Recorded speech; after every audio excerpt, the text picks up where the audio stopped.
79வது சுதந்திர திருநாள் இனிதே கொண்டாடப்பட்டு விட்ட நிலையில தமிழ்நாட்டுல பெண்களுக்கு பாதுகாப்பே இல்லையா? பட்டப்பகல்ல கூட பெண்களுக்கு பாதுகாப்பு இல்ல அப்படின்னு எதிர்க்கட்சிகள் குற்றம் சாட்டுது. இப்படி சொல்றது தமிழ்நாட்டுக்கே இன்சல்ட்பா. தமிழ்நாட்டுல பெண்களின் பாதுகாப்புக்கு என்ன குறைச்சல்? இப்படியெல்லாம் சொல்லி டைம்ஸ் ஆஃப் இந்தியா நாளிதழ்ல ஒரு கட்டுரையை வரைந்திருக்கிறாரு தமிழக சமூக நலத்துறை மற்றும் மகளிர் உரிமைத்துறை அமைச்சர் கீதா ஜீவன்.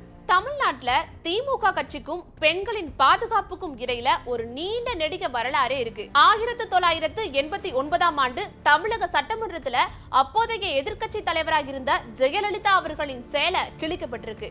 தமிழக சட்டமன்றத்திலேயே ஒரு பெண்ணின் பாதுகாப்பை அந்த அளவுக்கு பெருமைப்படுத்திய உறுதிப்படுத்திய கட்சி தான் திமுக. மதுரையில லீலாவதி படுகொலை நடந்தது கூட திமுக ஆட்சியில தான். திமுக ஆட்சியில பெண்களின் பாதுகாப்பு எந்த அளவுக்கு சந்தி சிரிச்சிச்சு அப்படின்றதுக்கு ஒரு பருக்கே சோறு உதாரணம் தான் அந்த சம்பவம். விடியா திமுக அரசின் ஆட்சியில போன வருஷத்தை எடுத்துக்கிட்டா மதுரையில வயதான பெண்களை குறி வச்சு தொடர்ச்சியா படுகொலைகள் நடந்திருக்கு. சீருடையில இருந்த பெண் காவலரிடமே செயின் பறித்த சம்பவம் 7 மாசத்துக்கு முன்னாடி நடந்திருக்கு. இந்த ஆண்டு தொடக்கத்திலேயே ஏடிஜிபி டேவிட்சன் தேவாசீர்வாதம் பிறப்பித்த ஒரு புதிய உத்தரவு எத்தனை பேருக்கு இப்ப ஞாபகம் இருக்குன்னு தெரியல. தமிழ்நாட்டுல சமீப நாட்களா பெண்களுக்கு எதிராக குற்றங்கள், பாலியல் வன்கொடுமைகள் அதிகரிச்சுட்டு வருது. இதனால தமிழகத்துல இருக்க பெண் காவலர்களின் பாதுகாப்பு ரொம்ப முக்கியம். அவங்கள தேவையில்லாத பணிகள்ல பயன்படுத்த கூடாது.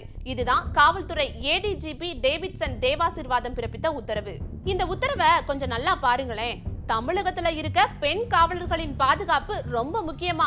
அவர்களை தேவையில்லாத பணிகள்ல பயன்படுத்த கூடாதான். அதாவது பெண் காவலர்களுக்கே இந்த நிலைமை. இந்த ஆண்டு மார்ச் மாதம் 5ஆம் தேதி வெறும் 24 மணி நேரத்துல நடந்த சம்பவங்களை பார்த்தா நமக்கு இப்போ வெளக்கும். செங்கல்பட்டுல ஓடும் பேருந்துல 5 வயது சிறுமிக்கு பாலியல் தொல்லை. பவானி பக்கத்துல ஒரு சிறுமிக்கு பட்டறை உரிமையாளரால பாலியல் வன்கொடுமை. மயிலாடுதுறையில ஆசிரியைக்கு 25 இடங்கள்ல கத்தி குத்து. இதெல்லாம் வெறும் 24 மணி நேரத்துல பெண்களுக்கு எதிராக நடந்த பாலியல் குற்றங்கள். தமிழகத்தின் எதிர்க்கட்சி தலைவர் எடப்பாடி கே பழனிசாமி அவர்கள் இந்த குற்ற செயல்களை கண்டிச்சு கண்டன அறிக்கை ஒண்ணு வெளியிட்டிருக்காரு. 2 மாசத்துக்கு முன்னாடி அரசு சேவை இல்லம் மகளிர் மேல்நிலை பள்ளியில 8ஆம் வகுப்பு படிக்கிற மாணவிக்கு பாலியல் தொல்லை. இப்ப கூட திருவள்ளூர் மாவட்டம் ஆரம்பாக்கத்துல சிறுமி ஒருவர் பாலியல் துன்புறுத்தலுக்கு ஆளாக்கப்பட்டிருக்காங்க.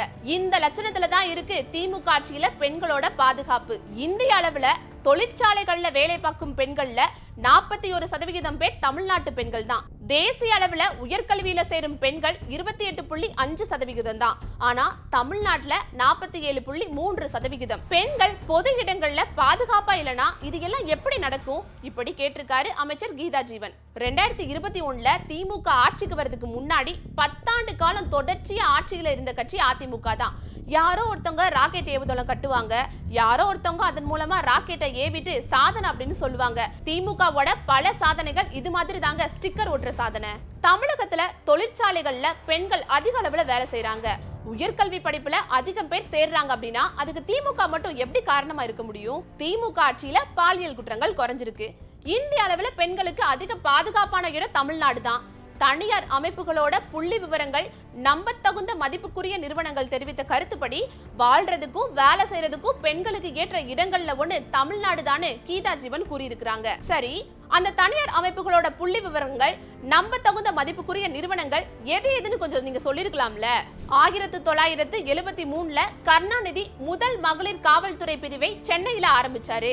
அந்த உணர்வு இன்றும் தொடர்கிறது அப்படின்னு சொல்லியிருக்கிறாரு அமைச்சர் கீதா ஜீவன். 1992ல தமிழகத்துல அதிமுக ஆட்சி நடந்தப்போதான் காவல்துறையில புதிய அத்தியாயம் தொடங்கப்பட்டுச்சு. சென்னை 1000 விளக்கு பகுதியில முதல் அனைத்து மகளிர் காவல் நிலையம் முதல்வர் ஜெயலலிதா அவர்களால தொடங்கப்பட்டிருக்கு. இது அமைச்சர் கீதா ஜீவன் மறந்துட்டாங்க போல. பெண்களுக்கான இலவச விடியல் பேருந்து பயணம் முதல்வர் மு.க. ஸ்டாலினின் மிகச்சிறந்த திட்டம் அப்படின்னு அந்த கட்டுரையில சும்மா கதை அளந்திருக்கிறாரு. அத ஓசி பயணம் அப்படின்னு அமைச்சர் ஒருவர் வர்ணித்ததை பற்றியும் கீதா ஜீவன் ஏதாவது கூறியிருந்திருக்கலாம்.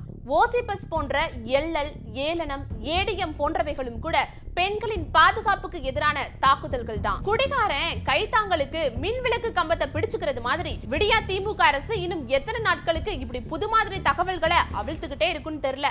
பொறுத்திருந்து பார்க்கலாம்.